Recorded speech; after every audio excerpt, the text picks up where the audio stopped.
Hello, lovely people. My name is Esther. Yes, it's a fake name because I don't want to be recognised. As much as I would like my dad and stepmother to be publicly shamed, I really don't want the drama for myself, so I'll be using fake names. My story is about how I got my revenge against my father and his new wife. My mum Meg was a very kind and loving woman. She was one of those people who could easily make you fall in love with her. She was not only generous and loving, but also very caring. I don't say that just because she was my mum. The entire community loved her just as much. I thought that my father, Richard, loved her a lot too.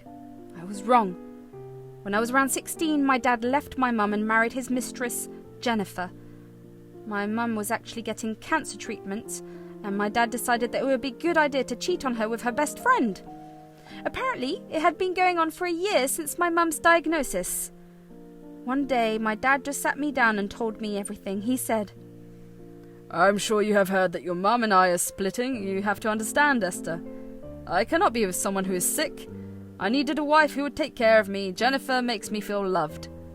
"You have some nerve to try and make me accept your mistress. I'll never forgive you for what you've done. I don't want Jennifer anywhere around me again." "That will be a big problem, Esther.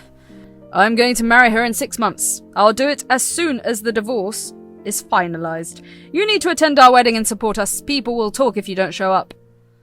My dad showed no remorse. The only reason he wanted me to accept his affair was so that people don't look down on him.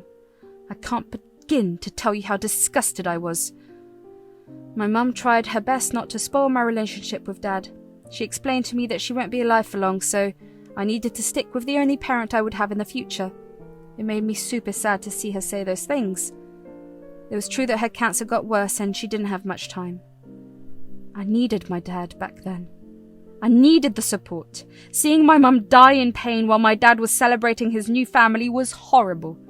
Still, I tried to have a relationship with Dad. The saddest part is that Dad didn't care about me at all. It's like a switch went off and he just stopped thinking about me in general. He focused all his attention on his new family and stepkids. I was always left as an afterthought. Hell, I was made to sleep on the couch while his new kids had their rooms. When I complained, Dad and Jennifer jumped on me. They said, "How can you be so selfish, Esther? This is all very new to my stepkids. They need their rooms to adjust. You can sleep on the couch for a few days. This is my house and I will decide who stays where." "Dad, first of all, this house belongs to Grandpa.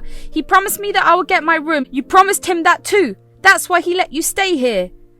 "Look how entitled you are. This house would be Richard's eventually, and then will be your step-siblings' property. You need to stop complaining and try to be good to them." "Why should I be good to them when all they have done is torment me? Dad, you know that your wife and stepkids hate me. Still, you want me to be the one to adjust. How can you do this?" "I'm not answerable to you, Esther. In a few months, you will be an adult. Then, you would have to find your own place anyway, so what's the point of having a room? Stop being difficult and be nice to your new family." I was crushed by what Dad had said. It was apparent that he would kick me out once I turned 18. Meanwhile, his stepkids were well past 20 and had their own rooms in the house. Their favoritism and double standard was heartbreaking for me. What made things worse was the fact that my mum died a few months before I turned 18. I was devastated, but Dad offered no support. It was Grandpa Peter who offered to help me with everything. He helped me arrange the funeral and started to be my guardian. He would always say, "Your dad is an idiot, Esther. He has no idea how much he has wronged your mother. One day he will realize and face the consequences of his actions." "I have given up on him, Grandpa. He's busy with his new family now. He plans to kick me out at 18. I don't even know what to think anymore." "Don't worry, Esther. As long as I am alive, I won't let you be without a guardian. You can depend on me for anything." So I went to Peter whenever I had a problem. My dad was busy with his new family and didn't have time for me. His new family didn't like Peter because he disapproved of their affair and marriage, so they never bothered with him. They only wanted his assets and were waiting for him to pass away. Naturally, we both felt isolated and depended on each other for support. As soon as I turned 18, my dad made it clear that I wasn't his problem anymore. He made sure that I knew this entirely. He and Jennifer went through all the details. They said, So, you turned 18 today, Esther. From now on, you are on your own. As an adult, you need to manage your expenses. We won't let you live in this house for free. You even need to pay us rent and utilities or get a different place. You're hogging the couch anyway. Wow. You two did have it all planned out. What about your own kids, Jennifer? They are adults but still live with you. Don't compare my kids to yourself. They are different and more important now. Richard needs to build a relationship with them. You're not his priority now. She is right, Esther. I need to concentrate on my new kids now. You will always be my daughter, but I have to prove them my love. And just to be clear, I cannot pay for your college in case you are going that way. Don't worry, Dad, I won't ask you for anything. Actually, Mum already had a collection fund for me. With her inheritance money, I can easily pay for all my semesters. I have myself enrolled in one, so I will be leaving soon. I'll stay in the dorms. You won't have to worry about me anymore. Guys, I genuinely thought that they would leave me after that. I just wanted to get away from them. But mentioning the inheritance was a huge mistake on my part. Suddenly, Dad and Jennifer were saying how unfair it was for me to have so much money. Hell, Dad even tried to make me give them some money. I simply told them that they didn't deserve my mum's inheritance and that I needed it to pay for college. I thought that would do the trick. Well, it didn't. One day when I was visiting Dad for the holidays, I overheard a horrible conversation between him and Jennifer. They said, "Richard, the kids have been asking for a new car and some gadgets again. I don't know how to tell them that we can't afford it.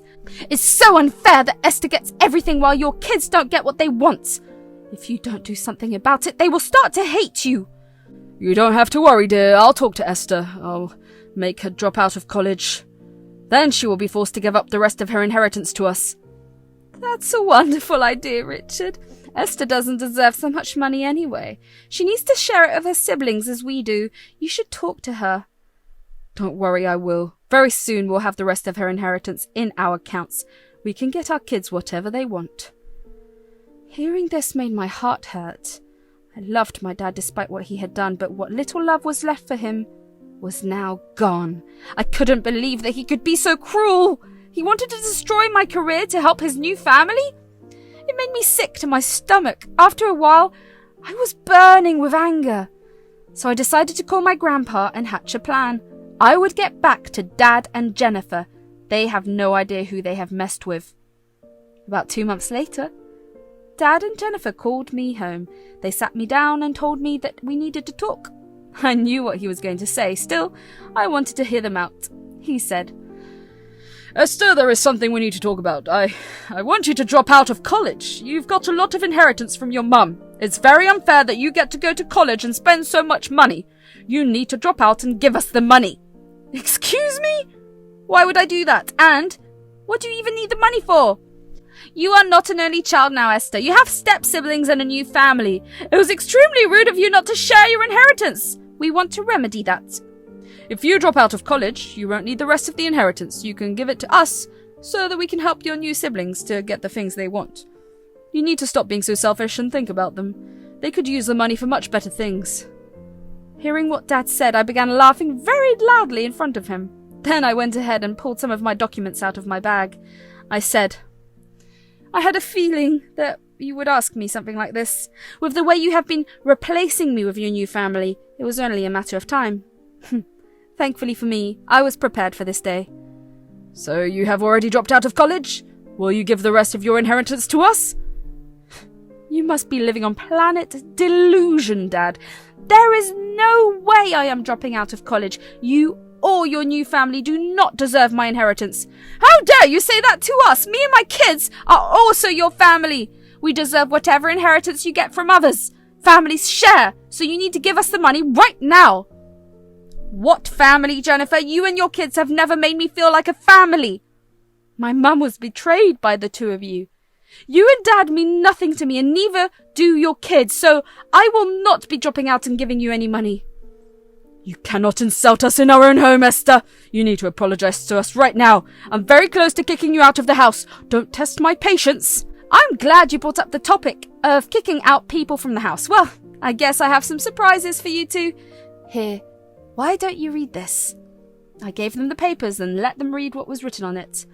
Their faces went paler with every word they read. By the time they had stopped reading, both Dad and Jennifer were in disbelief. My dad started to shake from what he had read in the documents. He said, "Where did you get these documents? This can't be true. This is impossible." "Yes, this is true, Dad. Grandpa has signed over the ownership of the house to me. He had this plan all along. When I told him about the way you and your new family are treating me, he put my name on the house." No, that's impossible. This can't happen. This house belongs to us, not you. Peter cannot give the house to you. Dad promised me the house ever since I was young. He cannot give it away to you. It should belong to me. I'll make him give the house to me. Yes. He can't just abandon his other grandkids. Peter can't abandon his son, his wife. I regret to tell you that talking to Grandpa won't be of any help. The house has already been transferred to my name. It's not his property anymore. It's now mine. And you should not waste your time on Grandpa. You have worse things to worry about, Dad and Jennifer. What the hell do you mean, Esther? I don't like the way you are speaking to me. Well, in that case, I won't speak to you at all, Dad. Here, you can now take these documents and make sense of them yourself. Enjoy your lovely karma, guys. Bye. As I was leaving, I could see that my dad and Jennifer were reading the second document with great curiosity. This time they looked absolutely shell-shocked and started to shout my name. By that time, I was already making my way out. I ran to my car, got in, and drove away before they could get hold of me. You must be wondering what was in the second document. Well, it was an eviction notice. I legally gave them a month to leave the house that now belongs to me. It was just the start of my revenge. I drove straight to my grandpa's house after serving Dad the eviction notice. I knew that Grandpa would be waiting for me. After I reached him, we would start our second step of the plan. I went inside and gave Grandpa the green signal. I said, "The eviction papers have been served, Grandpa. They know that the house belongs to me now. You can go ahead and do what you want." Good job, Esther. Now I'm going to call my friend who is Richard's boss. I requested my friend to give my son the job because he was in financial debt. I thought he needed the money to pay child support and take care of you. I know that he had no intention of taking care of you, so it's time to take the job back from him. Do you really want to do this, Grandpa? They might show up at your place and make a scene or beg for money. They can beg as much as they want, Esther. They won't get a penny out of me. That's a promise. I won't let them go for neglecting you. It's my responsibility to protect my granddaughter now. Grandpa is the best person to be in my life right now. His love for me knew no bounds. At that point, I truly understood just how much he loved and valued me. When my own dad tried to destroy my life, it was Grandpa who showed me what real families do. True to his words, Grandpa called his friend to get Dad fired.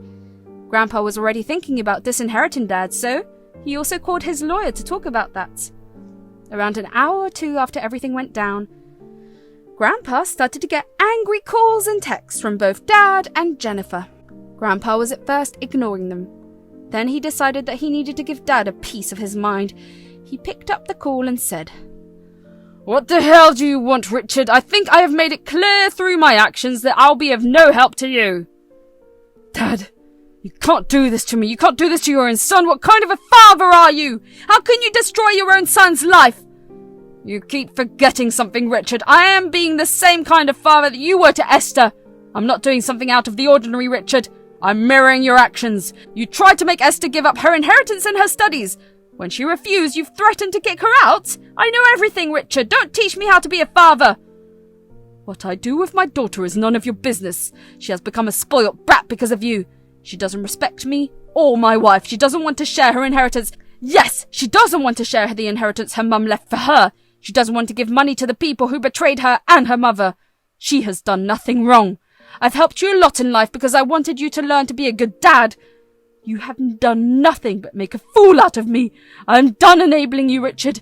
I am already making amends. In a few days' time, you will be completely disinherited." Grandpa said that and cut the call on Dad's face. It was glorious for me. Grandpa also looked like he had finally dealt with Dad like he should have done before. He requested me to stay with him for a few days until he sorts things out. He had a feeling that Dad and Jennifer would show up at my dorm and make a scene. He didn't want that to happen. He was right, you know. My roommate informed me that my dad and stepmother did try to meet me at the dorm. When they didn't find me there, they came straight to Grandpa. They said, "Where is that little witch?" Esther has completely destroyed our family. I can't believe she would do that to us. Peter, you need to kick her out right now. She is filling your head with bad things about us.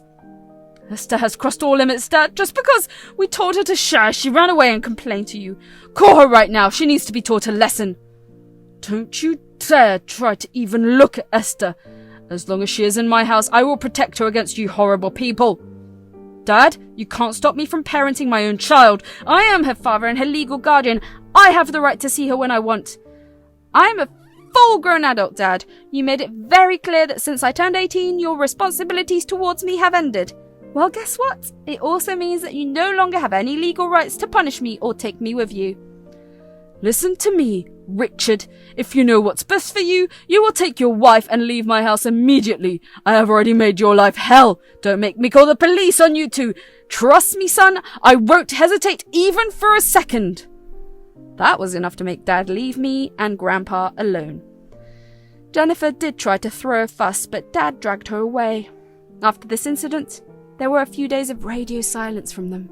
However, when their eviction date came near, the tears and begging restarted on their own. They came back to the house to beg us to let them stay. Apparently they had no savings and no means to rent a place. Their kids refused to get jobs to help them out. They also refused to move out despite being well over 20. My grandpa and I didn't pay any attention to them. When the eviction period was over, Dad and his brand new family had to leave my home. Dad did show up at our doorstep with his bags. He said that Jennifer had decided to file for divorce since he can't provide for her anymore. Dad broke down in tears and begged us to give him another chance. I guess he finally understood what it's like to feel abandoned and neglected. Well, it was a little too late for him. I told him that I wanted nothing to do with him. Last I have heard, Dad is currently crashing on a friend's couch and trying to find a new job.